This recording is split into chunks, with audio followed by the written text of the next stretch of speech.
Esse vídeo é para você que está contratando um caseiro do absoluto zero ou já tem um profissional dentro da sua casa junto com a sua família, até porque nunca é tarde para arrumar um contrato de trabalho que está dando errado. Por isso que hoje eu vou falar com você sobre 7 dicas importantes para contratar um caseiro. E antes disso, para você que é novo aqui no canal, seja bem-vindo, muito prazer, eu sou Michele Coelho e a minha primeira dica para você é que já chegue se inscrevendo, ative as notificações do canal para não ter problema na área trabalhista e inclusive já deixa aqui esse curtir para que esse conteúdo possa chegar a outros empregadores domésticos que também precisam. Vamos para a primeira dica importante. E a primeira dica importante é que você faça uma organização financeira. E o que é isso? Você vai pegar os seus gastos fixos que você tem hoje e você vai ver dentro do orçamento da sua família, da sua casa, quanto que você tem disponível para investir atualmente no pagamento de salário de um caseiro. Porque é a partir desses valores que você tem disponível para investir que você vai escolher o contrato de trabalho mais adequado e que cabe no bolso da sua família. Outro ponto também importante aqui na organização financeira é já decidir se o caseiro vai morar numa propriedade anexa à sua casa, ou então ao seu sítio, ou sua casa de campo. Se ele for morar nessa propriedade anexa, você vai contratar o caseiro e a família dele, por exemplo, vai vir o caseiro, a esposa, os filhos, ou só o caseiro e a esposa? E se eles vão morar nessa casa anexa, em quanto que vai aumentar os seus gastos? Eles vão pagar as contas fixas dessa casa anexa, como água, luz, telefone, internet? Como que vai ficar essa situação? Aqui na organização financeira, você vai deixar isso tudo bem claro, tanto para você, quanto na hora que você for conversar com o funcionário, falando sobre a vaga que você tem disponível. Então, basicamente, aqui na primeira dica de organização financeira, é você pegar os seus gastos fixos atuais, ver em quanto que vai aumentar ter a contratação de um caseiro, tem mais um funcionário, até porque você vai ter que dar a alimentação. Se ele for morar nessa casa anexa, você não vai cobrar aluguel. Se ele for ter um uniforme, você também não pode descontar o vestuário. Então, tudo isso tem que estar na sua organização financeira. Depois que você viu esses gastos, você olha para a organização, para o financeiro da sua família como um todo. Tirando os gastos fixos, qual é o valor que você tem para investir atualmente no salário de um caseiro hoje? Lembrando que o salário não é só aquele pagamento mensal. O salário ele entra FGTS, ele entra INSS, férias, 13º. Se você for contratar um caseiro que vai mais de 2 vezes na semana e, portanto, vai ter a carteira de trabalho assinada, entra todas as obrigações trabalhistas. Então, aqui você vai fazer uma previsão dos seus custos, para que lá na frente você não tenha problema de ter um gasto a mais com o caseiro e isso acabar prejudicando no financeiro da sua família. Outro ponto, vai morar na casa anexa? Essa casa anexa, ela tem as contas próprias de água, luz, telefone, internet? Tem que já ter isso claro. Então aqui, basicamente, você vai fazer todo o planejamento financeiro dessa contratação para você ter um caseiro que cabe no bolso da sua casa e da sua família. A segunda dica importante é fazer a descrição das atividades. E o que seria isso? Você vai pegar realmente, mais uma vez, um papel e uma caneta e você vai escrever todas as atividades do caseiro. Ele vai limpar a piscina?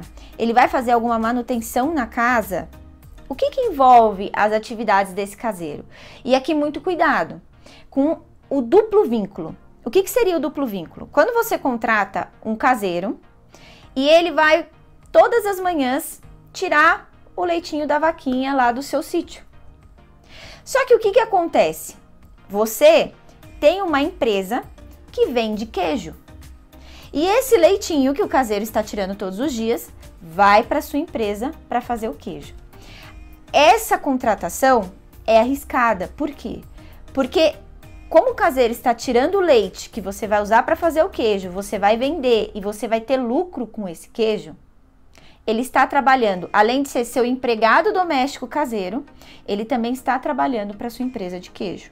Porque o leite que ele está pegando está indo para fazer o queijo que você obtém lucro. Então, toma cuidado com essa atividade.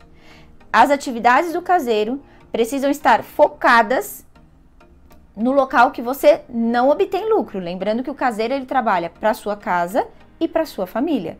Então, toma um cuidado, fica de olho nessa parte, porque o duplo vínculo você corre o risco de ter que assinar a carteira de trabalho dele como empregado doméstico caseiro e ainda assim ter um contrato de trabalho com ele como um profissional que trabalha para sua empresa de fazer queijo.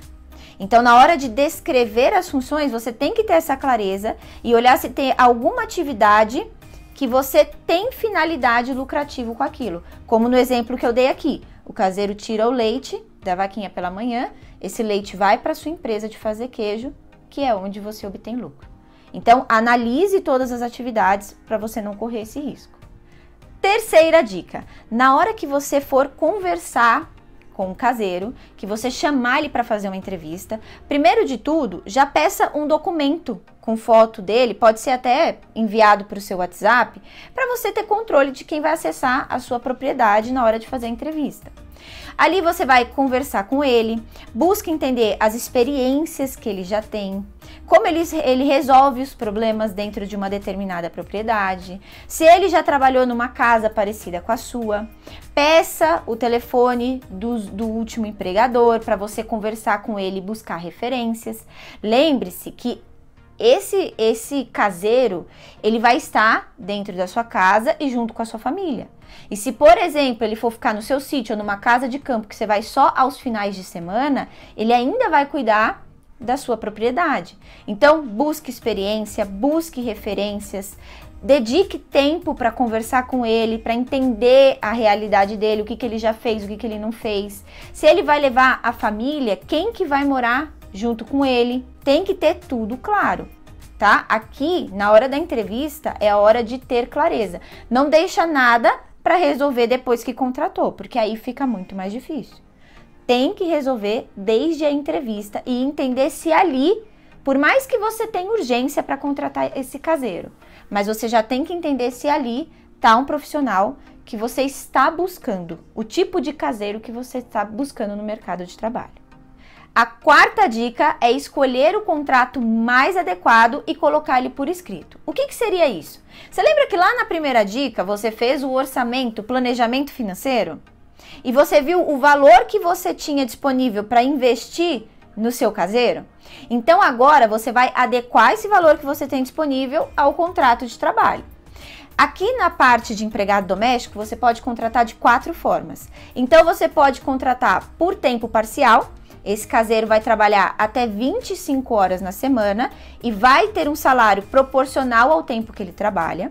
Você pode fazer um contrato individual de trabalho doméstico com ele, que é aquele que ele trabalha 8 horas diárias até 44 horas semanais e vai receber o salário mínimo ou piso da categoria que está na Convenção Coletiva de Trabalho do Empregado Doméstico da sua região. Você pode contratar ele para prazo determinado, então se for uma necessidade da sua família ou se for para ele substituir um caseiro que você já tinha que está de férias, você pode contratar por prazo determinado. Ou então ele pode ser um prestador de serviços diários e aqui ele vai até 2 vezes na semana na sua casa e você não precisa assinar a carteira de trabalho. Então veja que cada um desses 4 contratos tem um custo e um período de trabalho. E aqui você vai escolher o mais adequado para sua casa e família. O mais importante, tão importante quanto escolher, na verdade, o contrato de trabalho, é você ter esse contrato de trabalho por escrito. E no meu método Contratações Domésticas, além de ter uma aula completa sobre cada um desses tipos de contrato de trabalho que você tem disponível para fazer com o seu caseiro, para você escolher realmente o melhor para sua casa e família, tem também o modelo do contrato de trabalho escrito que eu faço em uma aula junto com você, eu completo esse contrato junto com você, tá? Então no meu método Contratações Domésticas você consegue ter acesso a tudo isso. Aqui nessa quarta dica eu já quero fazer uma observação. Muitas vezes quando você vai contratar um caseiro e esse caseiro, por exemplo, é casado, você já contrata a esposa do caseiro para ser sua faxineira, para cozinhar, para lavar, passar roupa. Então você acaba já contratando a esposa dele para fazer os serviços domésticos também da sua casa. E quando você vai contratar a esposa dele, entenda que são contratos diferentes. Se você está contratando o caseiro e a esposa dele, o caseiro, você vai fazer um contrato de caseiro, ele tem um salário, e a esposa dele é a faxineira, você vai fazer um contrato com ela para faxina e ela também vai ter um contrato de trabalho. É separado, são duas pessoas diferentes. Você não pode contratar a família, entendeu? Então você tem que fazer dois contratos de trabalho diferentes. Não caia nesse erro. A quinta dica é que o controle de ponto, ele é obrigatório. Então, indiferente se você vai contratar por tempo parcial, contrato individual de trabalho ou contrato por prazo determinado, o controle de ponto, ele é obrigatório e você tem que fazer. E da mesma forma aqui, se você vai contratar o caseiro e vai contratar a esposa dele para ser sua faxineira, contratos diferentes, controle de ponto diferente, tá? Não pode usar o mesmo controle de ponto para os dois, por mais que eles são casados. Não confunda o casamento deles, tá? Aqui são dois funcionários distintos, como se eles nem fossem casados. Sexta dica: trabalhos aos finais de semana e festas. O que acontece? Geralmente, quando você tem um caseiro no seu sítio ou na sua casa de campo, fazenda, enfim, pode ser que você precise dos serviços desse caseiro apenas nos finais de semana. E o que acontece? Aqui, obrigatoriamente, de 15 em 15 dias, você tem que dar um domingo de folga para o seu caseiro. Fora isso, os finais de semana que ele trabalhar, o domingo, por exemplo, você pode dar folga para ele na quinta-feira, na quarta-feira. Você tem que ver o que é mais adequado para sua casa e família. Por isso que também no Contratações Domésticas, eu tenho uma aula exclusiva para planejamento das atividades do seu empregado doméstico, e você pode acessar lá no módulo de relacionamento diário. É importante que você tenha esse planejamento, porque o caseiro, ele não pode passar da jornada de trabalho, senão você vai ter horas extras. E as horas extras em final de semana, elas são pagas em dobro. Então, por isso que você tem que ter todo esse planejamento de atividade. Porque aqui, se ele for trabalhar no final de semana, de 15 em 15 dias, um domingo ele tem que folgar para ficar com a família.